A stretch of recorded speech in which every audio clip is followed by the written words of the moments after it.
రాజ్యసభకు వస్తా ఎవరెవరు ఏమేం ప్రశ్నిస్తారో చూద్దాం.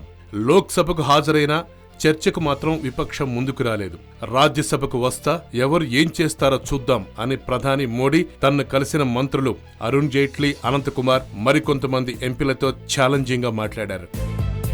పెద్ద నోట్ల రద్దుపై చర్చ సందర్భంగా ప్రధాని మోడీ సభలో ఉండాలంటూ గత 3 రోజుల నుంచి ఉభయ సభలో విపక్షాలు పట్టుబడుతున్నాయి. ప్రధాని రాకపోవడంతో సభను అడ్డుకుంటున్నాయి. ప్రశ్నోత్తరాల సమయానికి ప్రధాని మోడీ వచ్చి తన సీట్లో కూర్చున్నా ప్రతిపక్షాలు మాత్రం పాత డిమాండ్ను వదిలేశాయి. నిబంధన 56 ప్రకారం పెద్ద నోట్ల రద్దుపై చర్చకు అనుమతించాలంటూ వెల్లోకి వచ్చి ఆందోళన చేశాయి. కొద్దిసేపు సభను నడిపిన స్పీకర్ సుమిత్రా మహాజన్ విపక్షాల ఆందోళన కొనసాగడంతో సభను వాయిదా వేశారు.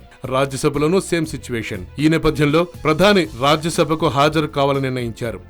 ప్రతిపక్షాలతో హోంశాఖ మంత్రి రాజ్నాథ్ సింగ్ చర్చించాలని నిర్ణయించినట్లు బీజేపీ నేతలు తెలిపారు. అయితే రాజ్యసభలో చర్చ ముగించే అవకాశాలున్నాయని, లోక్సభలో 193 నిబంధన కింద చర్చకు ప్రతిపక్షాలు అంగీకరించవచ్చని కూడా బీజేపీ నేతలు భావిస్తున్నారు. రాజ్నాథ్ తో భేటీ తర్వాత పార్లమెంట్ లో అనుసరించాల్సిన వ్యూహంపై నిర్ణయం తీసుకుంటామని, ఇన్ని రోజులు సభకు రాకుండా ప్రధాని ఇప్పుడు రావటం ఎందుకనుకుంటున్నారు కూడా వివరణ ఇవ్వాల్సిన అవసరం ఉందని కాంగ్రెస్ అంటోంది.